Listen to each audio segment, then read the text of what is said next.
చంద్రన్న అవిశ్రాంత పోరాటం నీది, అభివృద్ధిని చూసే దూరదృష్టి నీది, అందరి క్షేమాన్ని కాంక్షించే సహృదయం నీది, క్షమాన్ని దూరం చేయాలనే ఆకాంక్ష నీది, భయం తెలియని సాహసం నీది, అభయం ఇచ్చే మనసు నీది, నిరాశను చెరనీయని ఆశావాదం నీది,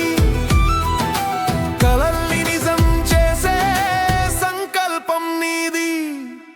అవిశ్రాంత పోరాటం నీది, అభివృద్ధిని చూసే దూరదృష్టి నీది.